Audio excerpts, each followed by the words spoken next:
Hey everybody, thank you for joining me today. I'm Julia Bird and I'm a college admission essay coach, and I just wanted to talk to y'all a little bit about college admission essays and what you need to know before you actually start writing them. So I have a couple goals for us today.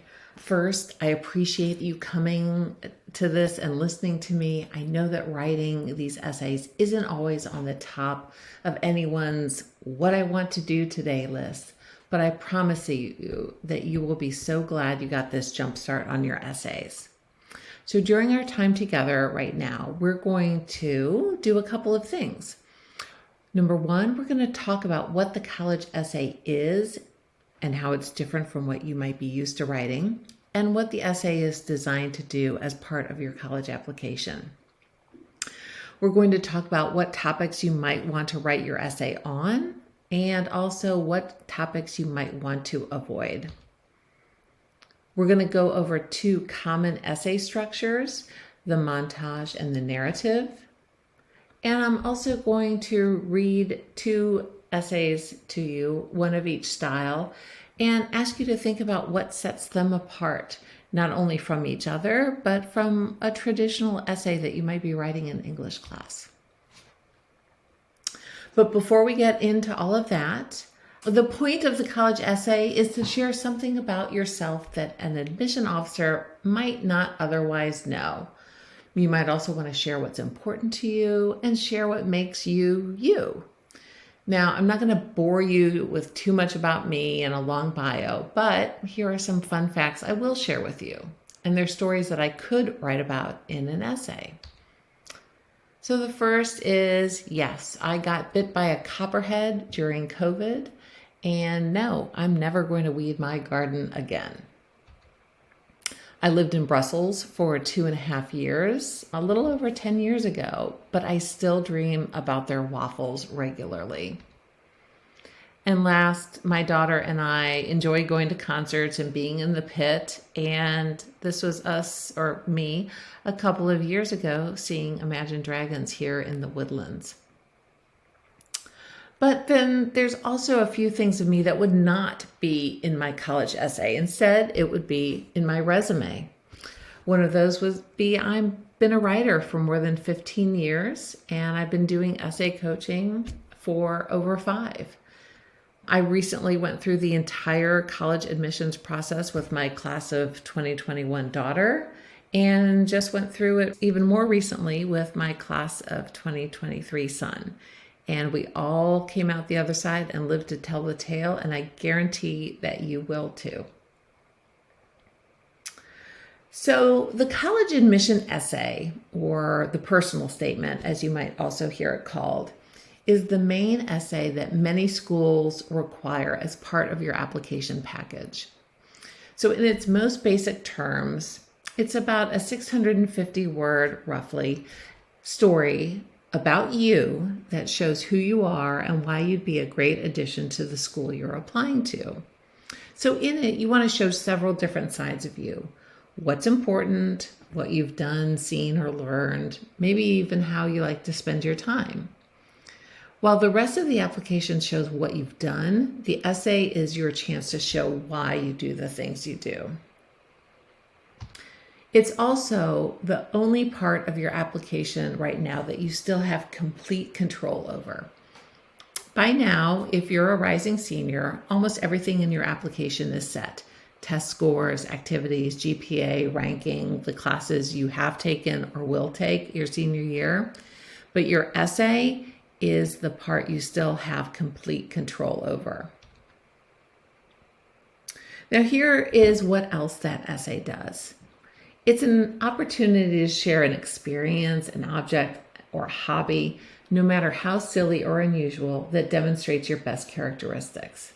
You might also consider it like a written interview where the reader really gets to know who you are. It's an opportunity for you to showcase your personality and your voice. Are you humorous? Are you sarcastic? And show what you're going to bring to the school community. And as we'll talk in a minute, it's a really great opportunity for you to set yourself apart from other students with similar academic profiles. So as you're writing this essay, you're going to think about how you can illustrate a positive characteristic or characteristics about yourself. You're going to demonstrate your writing skills, that you're a solid writer who understands the language. You're going to show that you're a good fit for the school and the values and the goals it has. And you're going to show potentially what you've learned from or how you've grown from an experience. So as I mentioned, a lot of applicants are potentially going to look very similar in terms of their academic profiles. Similar GPAs, SAT and ACT scores, activities, leadership, and ranking. And schools can sometimes have trouble differentiating between students with those similar academic profiles.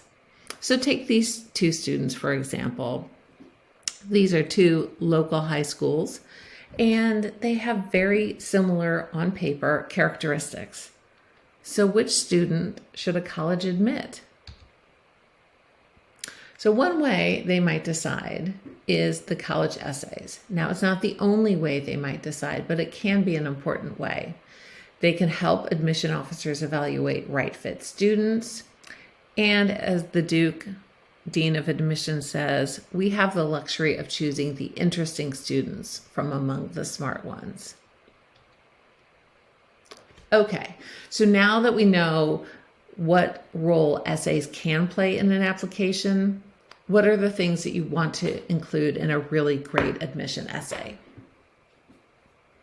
So because we know essays let admission officers find out who you are beyond the four corners of your resume and transcript. And admission officers are going to be reading your essay with the hope of answering these questions. Who is this person? What's important to them? What do they enjoy doing? What will this person contribute to our campus? Do they fit our mission and our goals? Do we see them being a leader on campus? Can this person write? Is the essay structured? Is it written like a 17 or 18-year-old? Is it free of grammatical errors but told in an engaging, entertaining, almost kind of way? And finally, what happened to this student and what impact did that have on them? What did they learn from an experience and how have they grown from it? Finally, schools want a clear understanding about the student's characteristics and values and what they're going to bring to the table. And also, we want to make sure that each essay shows a different side of the student. So you may have more than one essay you need to submit for an application. Can you show different qualities, different perspectives, different interests that give the school a very well-rounded view of who you are and what's important to you? So, given all this, how are you going to set yourself apart in your essay? Well, you want to tell a story in the way that only you can. Are you funny? Are you serious? Are you sarcastic? Are you academic? Use that voice in your essay.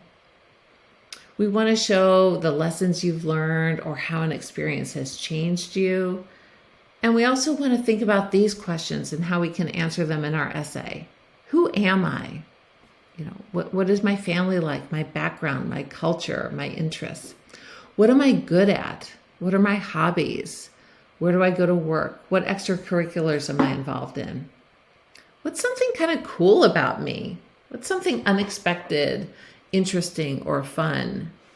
What's a quirk that I have? And who is future me? What do I want to do, study, or become? So rather than writing about a thing, instead of writing about a job or an experience or a vacation, we want to instead write about how that thing, whatever it may be, has shaped who you are and who you want to become. So given that, here's the good news. You can really write your essay about almost anything. It might be a challenge, an experience, a lesson, a person, a thing. The what is up to you. It's whatever you think is going to help an admission officer get to know you and what you have to offer. Now, it doesn't have to be a huge life-changing event. Some students think that they had to have saved a baby from a burning building or discovered a cure for cancer in their bedroom. But it doesn't have to be like that. Some recent great essay topics I've seen are a love for tie-dyeing shirts, what I've learned from escape rooms, making slime, learning to ride a bike as a 16-year-old, or cleaning up from a hurricane. All of these are very personal, very specific topics that show a lot about the student. And you can see some other really interesting and unusual topics here on the screen. Now, despite the flexibility of being able to write about just about anything, here's what the personal statement shouldn't be. Now, it shouldn't be a research paper or super formal sounding. It shouldn't be a rehash of your activities list or something else in your application. And it shouldn't be a story focused on someone other than you. Now, there are also a few kind of common and sensitive topics you might want to avoid or at least be mindful about choosing as a topic. And those topics might include death, divorce, drugs, religion, politics, moving, unresolved mental health issues, sports and injuries, because those topics tend to be somewhat common and because you don't know who is on the opposite side of the table reading that essay. Your audience is somewhat unknown. The admission officer might not share your political or religious beliefs, and that could potentially affect how they review your essay.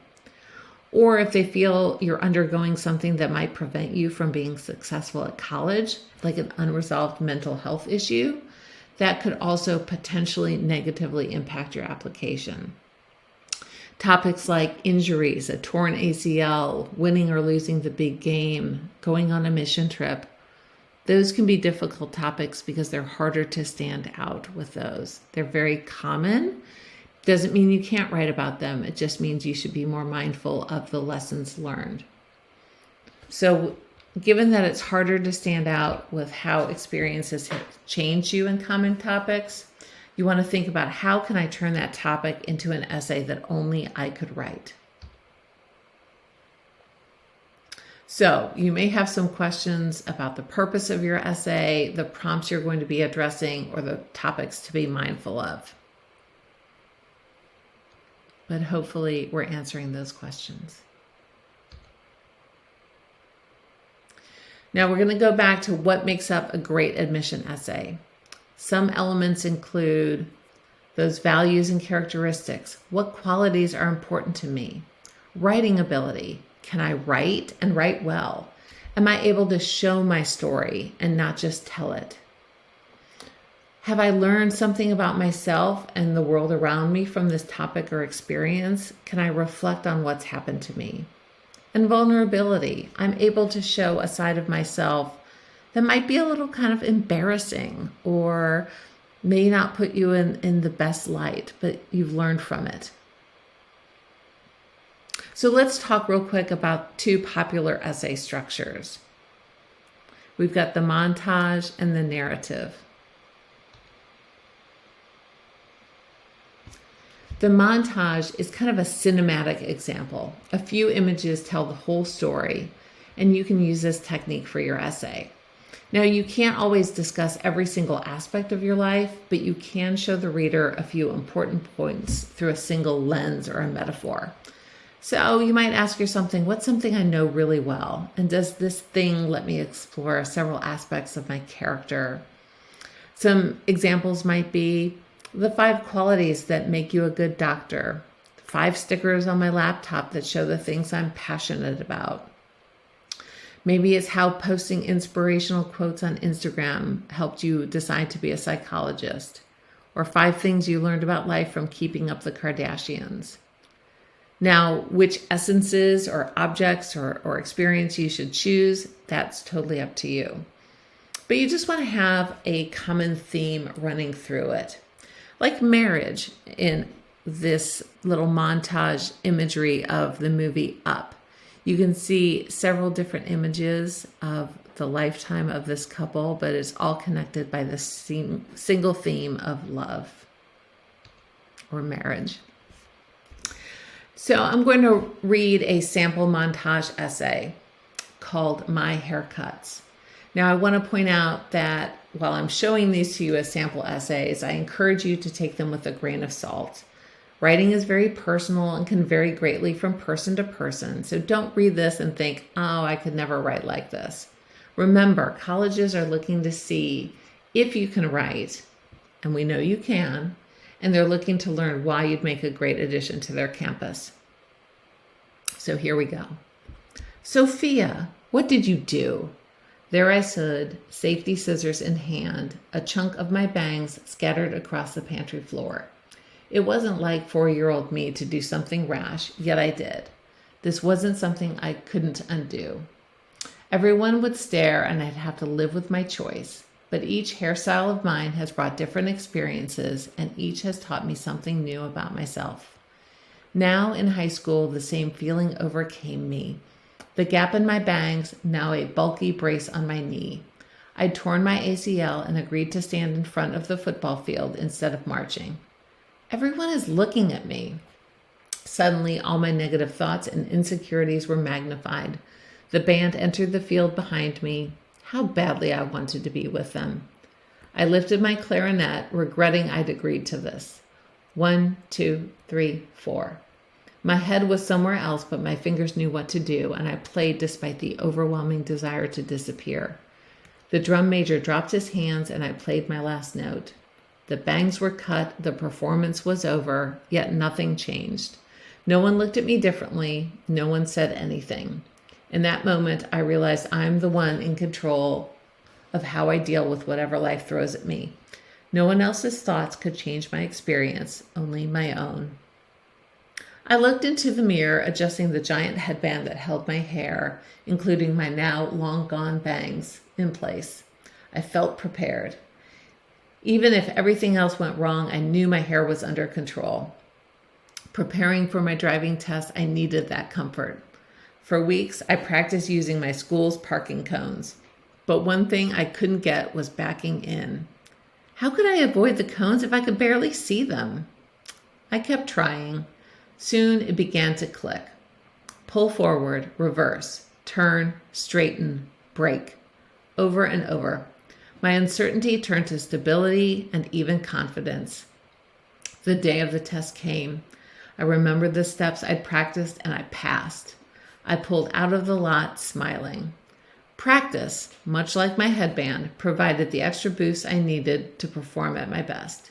Still, I was the one who actually did it. Whatever challenges the future holds, I have the strategies and determination to conquer them. All good things must come to an end, and so I traded out my headband for a ponytail, one of the longest held and most prominent of all my hairstyles. Every day, the same ponytail. It made me easily recognizable in crowded hallways, yet its consistency confined my expression. Stepping outside the box is difficult, especially when you're trapping yourself. When a girl on my team asked if I'd go with her to ask the coach to rotate who started each game, I was the starter. I hesitantly agreed. Then I thought more about what I'd agreed to. I deserve to start. I work hard. I decided I wouldn't be trapped anymore. I approached her and, voice shaking, said, I won't ask for less playing time. It was done. She asked the coach herself and got what she asked for. I didn't. Instead, I got a newfound independence and confidence. I started standing up for what I believed in, no matter how painful. Pain is temporary and, like a ponytail, can be taken out. By holding my ground, I broke the confines that once held me back, and I was free. As my hair has changed over the years, so have I, but still, I'm not perfect. I have my split ends and occasional knots. However, I'm still learning, and with every new obstacle comes a new opportunity to grow. I don't know what my next hairstyle will be, but I know no matter what cuts I endure along the way, I'll grow back stronger than ever before. So hopefully you were thinking about what you learned about the student from that essay. What values are important to her? What characteristics? Obviously, you could probably saw perseverance, advocacy, control, repetition, confidence come through. And did you see how she can show the reader her values without her ever having to come right out and say them? Craft. Was the story well written? Did they use techniques like imagery and dialogue to capture your attention? Did she make insights about herself? Did she learn something new about herself? Was she able to answer the question, so what? Why does this matter?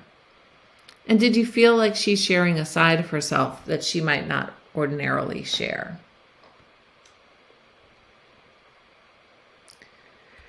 Now, the other option for many essays is the narrative, and it's the structure that most American films use and that storytellers have used for thousands of years. You'll also find it a lot in Disney and Pixar movies. Now, its basic elements are the status quo. First, it's life as is happening. The hero, or our main character, which is you in this instant, is living their normal life. But suddenly something happens, and the status quo changes, and the inciting incident happens. In short, the hero is called to an adventure.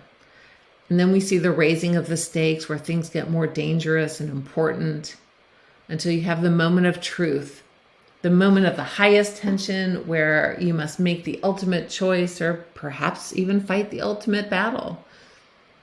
And then you end up with the new status quo, the result, how you've changed because of something you've gone through. Now, you might give yourself a minute to reflect and think about any challenge during your high school years that may have fundamentally changed you. And you can keep that in mind for your essay. Now, I'll read a narrative essay called Tropicana Orange Juice. Isn't it funny how orange juice is actually yellow? I texted my friends, not knowing the discussion I'd spark. Immediately, my phone started pinging. Orange juice is orange. What? No, I thought it was a simple, interesting fact, but my friends disagreed. That text began a debate that's gone on for 3 years. Who knew this one comment would lead me down a rabbit hole of research and debate? Since then, I've tried to convince my friends OJ is yellow. The problem is that although we can see color, it's qualitative and can't be measured scientifically. Before my group flew off the rails, I needed a standard to compare against. I stopped by the juice section of the grocery store and grabbed a bottle of Tropicana, proposing it as our standard for its ease of access and array of online photos. Truthfully, it also supported my argument a little more. Sunkissed was a little more orange, but not by much. The stage was set, now to prove Tropicana is yellow. I wondered, is color scientifically provable? Maybe the electromagnetic spectrum would help me win this argument. I started researching whether colors have been scientifically defined. All visible light falls between 740 and 380 nanometers, but I found no consensus on what each color's wavelengths were. The disagreements from even professional websites on how color is defined showed how hard my journey ahead would be. This would force me to be more creative in my arguments. After science failed to back my argument, I turned to corporations. I opened MS Paint on my computer and found the color closest to Tropicana, dark gold, which is most definitely a yellow shade. I compared Microsoft's dark gold and orange, which clearly showed Tropicana was closer to gold. I took screenshots and sent them to the chat, and slowly I turned the tide. My best evidence came from Digital Synopsis, a website with the primary colors and 25 shades for each. Comparing their yellows, 10 shades were close to Tropicana, but only one orange was even close. Showing my friends these palettes was a turning point. Only a few holdouts remained. One day, I watched a video that examined how societies name colors. I found it interesting to see scientific reasoning on how we perceive colors differently and how different cultures draw the line on colors. I used the researchers' massive tables to find what people thought a color similar to OJ looked like, and I found the color most similar to Tropicana was the color most people thought was yellow. Some people still named it orange, which showed me that people have different views of the world and how everything we see around us may not be black and white. There's an objective factor to color, but there's also a subjective one. Even after all this work, some friends have forgotten how I convinced them and have gone back to their original assumptions. In the future, I want to run surveys on the color of orange juice and pick out the biases held in knowing you're looking at something called orange juice. I'd have 3 surveys. One would be just a swab of Tropicana orange juice color. Another would be the swab but telling people it's orange juice. And lastly, with the context of the orange juice bottle. This, I think, will determine what the population truly thinks about the color of orange juice. While I understand color is subjective and I can't always change people's mind, I'm still determined to prove that orange juice is yellow, not orange. Going through this discussion, it was interesting to see how different people perceive the same thing. What I've enjoyed most was the whole process of being able to have healthy and productive discussions where both sides defend themselves while learning how to debate over a low-stakes topic. I learned that people don't enjoy switching the options they've formed. It's been multiple years of debate, but still, eventually, I know I'll convince them all. So again, take a few moments to think about this essay. Think about, are you able to see the status quo where they raise the stakes? Kind of an inciting incident or a moment of truth, and a new outcome or the new status quo. And also think, can you identify the students' values? Do you see the craft in the essay? What about the insight? And do you think they were vulnerable? So again, a narrative is a story that kind of goes deep down. It focuses primarily on one topic in sequential order, whereas the montage goes wide. It may cover a range of topics that are connected by a theme.